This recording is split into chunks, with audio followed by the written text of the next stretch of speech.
So when I was a kid, it was tradition for us to have movie nights on the weekends. Me and my parents would all pile into the car and drive down to Blockbuster to rent a few movies. I kind of miss it just thinking about it now. Look, I know we have streaming services like Netflix, Disney Plus, and HBO Max now, and I get how going to the store and renting a movie would feel kind of pointless today. Why would I miss going out and wasting all that time just to watch a movie? Well, for me, going to Blockbuster as a kid was kind of exciting because while my parents were off perusing the shelves for movies, I was in the games corner of the store. I was allowed to rent one game, and that one game for me was almost always The Legend of Zelda: Ocarina of Time. I always wanted to find out what would happen next. How much of the world would just open up to me? What new treasures would I find this time? I remember I'd pray the whole car ride home too, that some other kid didn't just delete my save file, because in those days your game save was on the cartridge. You could only have 3 save slots on that game, so a lot of the times I would just have to start the game over from the beginning. Imagine me getting to Hyrule Field for the 5th time and getting stopped dead in my tracks by that damned owl. He would always explain to me for like 5 minutes straight what I should be doing, and I'd always accidentally press no at the end when he would ask, "Did you get all that?" Sometimes I wonder why I had more patience as a child than as an adult, because these days I don't just lack the patience to get through a game. I feel like I can't even sit down and play one half of the time. I'm sure we've all been there, staring at our backlog for like 15 minutes straight, but nothing seems to jump out at us. Nothing seems to pique our interests. But why? Why can't we just enjoy games anymore? Well, maybe we're just getting older and gaming isn't as exciting as what it was in the past. Or maybe we've just been burned too many times by gaming companies and we've grown cynical of gaming in general. Or perhaps it's just something subconscious that we're not even aware of. See, losing my game progress every weekend didn't matter because I had no responsibilities. I didn't figure out the solution to Lord Jabu Jabu because I was smart. No, I ran around in circles for literal hours before I found out that I needed to catch a fish in a bottle and drop it in front of him. I talked to every NPC several times and tried to interact with literally every inch of the environment. If something was too difficult, 9 times out of 10, I could just brute force it. My superpower back then was bashing my head on a wall until I made progress. You ever revisit a game from your childhood and wonder, how the hell was I able to beat this back then, with no tutorial? I recently replayed Need for Speed Underground and holy shit, that game is brutal. The AI rubber banding is so broken that there's no way kids were just beating that game back then.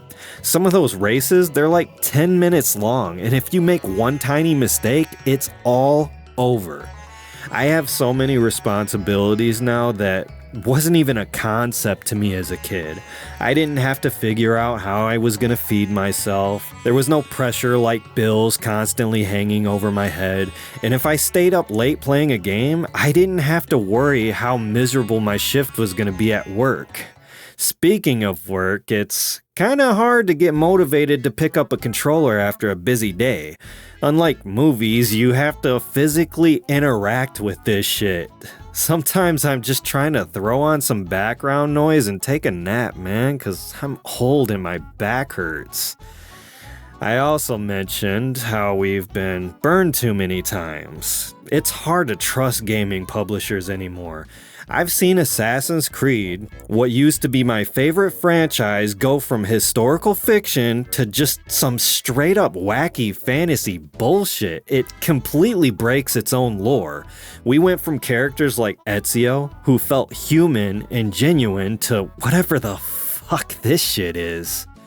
The Ezio trilogy, I feel like it could have died the hero, But Ubisoft let Assassin's Creed live long enough to see itself become the villain. So many games now come pre-packaged with microtransactions, season passes, and pre-order bonuses. Back then, you bought a game off the shelf, took it home, and played it.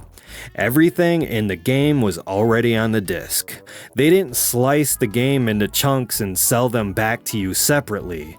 A game can't just exceed expectations anymore. No, it has to completely eclipse whatever came before and earn the company its entire yearly revenue. So many gaming YouTubers too, they're just so toxic, a bunch of rage bait grifters. It's always about the console wars too, like how salty everybody is. The Xbots, Sony ponies, and Nintendobots all fighting over their plastic boxes and which faceless corporation deserves your hard-earned cash. I don't even want to get into the political shit. It's almost like psychological warfare. When you were a kid, what mattered most about the game you were playing? Well, for most people, their answer is probably fun. It was either fun or it wasn't fun. Fast forward to today. What matters now? How good are the graphics? Does this game run at 30 FPS or 60? For some of us, we're looking at game length, gameplay mechanics, level design, UI elements, character progression, texture quality. Do our decisions matter in the narrative, or is it just set dressing? I don't think that we're thinking it directly, but subconsciously, we've become our own game critics. A 7 out of 10 might as well be a 0 out of 10 because we're programmed to bounce off that shit if it isn't a masterpiece. So, with everything we've discussed so far, yeah, it's pretty easy to see why we can't just enjoy games anymore, but I've actually been able to improve my own gaming experience with the things that I've learned firsthand. This year alone, I've been able to get through 79 games in total. I happen to be a very busy person too, so where did I get all this time? Well, the short answer is I bought myself a Steam Deck and brought it with me everywhere I went. If I had 15 minutes to spare, I was playing a video game, visiting my family, at the park with my daughter. During my lunch breaks, I was pulling this thing out of its case and playing it constantly in short bursts. But what I've learned from rolling credits on what you could basically say is nearly 100 games is that all that clear your backlog mentality is absolutely bullshit. The only thing I managed to do was ruin what could have been some of my best gaming experiences. Because not only does treating games like a checkbox on a list instead of something you do for fun, treating it like a 9-to-5 job instead of what it's really supposed to provide, which is entertainment, they kind of all just blur together. I would finish one game and then jump straight into another. You know that empty feeling you have when you play this epic masterpiece? That feeling that you just feel sad because it had to end and you can't wipe your memory of it and just relive it. Well, all that is gone when you can't even remember half of the shit you just played. I wouldn't do side quests or explore off the beaten path. I would stick to the main objectives and get through the game as fast as possible. Sometimes I even did the most sinful thing of all. I turned it down to the easiest difficulty just because I wanted to get to the next game. See, having a backlog always has this kind of negative aura around it. Like it's supposed to feel like clutter or something. You just become so damn annoyed with yourself that you just added like 15 new games to your backlog over a Steam sale or whatever other platform you're on because it's just a chore, right? Because it's just clutter now in your gaming library. There's no reason to get immersed, no reason to get lost in these giant worlds with these deep narratives and appreciate a game because it's easy to learn but difficult to master. The truth is, having a backlog is not only just normal, but it's a good thing. It actually means that you're passionate about your hobby. If you're a photographer, right? Is it wrong that you have a collection of, camera lenses? Are you weird because you still have your Pokemon card collection from when you were a kid? I know I'm not. I'm proud of it. Still having a holographic Charizard card is like the coolest shit ever to me. You should never feel bad about whatever hobbies you enjoy. I recently returned to a game from when I was in high school that I absolutely loved. It's called Ultimate Spider-Man, and I think it's so underrated. You hear people, they always talk about either the Insomniac version of Spider-Man or Spider-Man 2, the movie tie-in. Well, anyways, I spent like 40 hours playing this game and probably triple that just researching it because I decided I wanted to make a video on it. And what I found out with that experience was kind of profound. What I found was when I gave myself that forced exposure to experience that game every day, I actually grew to enjoy it way more than I think I would have. I almost felt like I was a kid again because I was relearning what it meant to be Spider-Man. See, we don't love Spider-Man because he's just this epic hero who fights all these bad guys and saves the day. We love the Spider-Man behind the mask, the guy that's just always being shit on, that sacrifices his own happiness because he knows that when you have powers like he does and you choose not to help people, well, when bad things happen to those people, it becomes your fault. That forced exposure and me just learning new things about myself and about video games and me playing as my favorite superhero, I honestly loved it. We all hear about how when we just show up to the gym every day and exercise, we end up looking forward to going to the gym because of that habit forming part of our brain. As an adult, the world is just mundane because we've had thousands of experiences. When we're kids, we're amazed by the world because our world is just small. So when things expand, it changes our world view.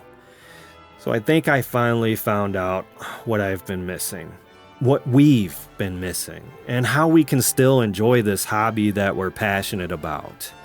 It comes down to this: forced exposure, playing games to actually have fun instead of because you feel guilty about having a backlog for whatever reason, and finally, genuinely having new experiences. For example, if you just couldn't get into a game like, I don't know, Tears of the Kingdom, don't just force yourself to play it. Watch a documentary about Zelda, about the history of Zelda, how they designed the world of Hyrule. Hell, watch some corny shit like the psychology of Zelda. It's not like you weren't just going to get bored with the game anyways and put it in your backlog, so who cares if the game gets spoiled for you? I think people worry too much about spoilers in a video game than just the actual journey of getting to the end of the game. It's really sad because we kind of go on this media blackout mode because we don't want to ruin the experience of this game that we don't even intend on ever playing anyway. I've personally been doing this, and now that I've kind of pivoted a little bit, switched things up, I've had these moments where it just feels like I'm in the same room with the 12-year-old version of myself, just hanging out, watching him play Ocarina of Time, just sitting on the carpet in front of that 20-inch CRT with that stupid 3-prong controller that I never knew if I was even holding correctly. In that moment, I enjoyed video games again. Thank you for watching.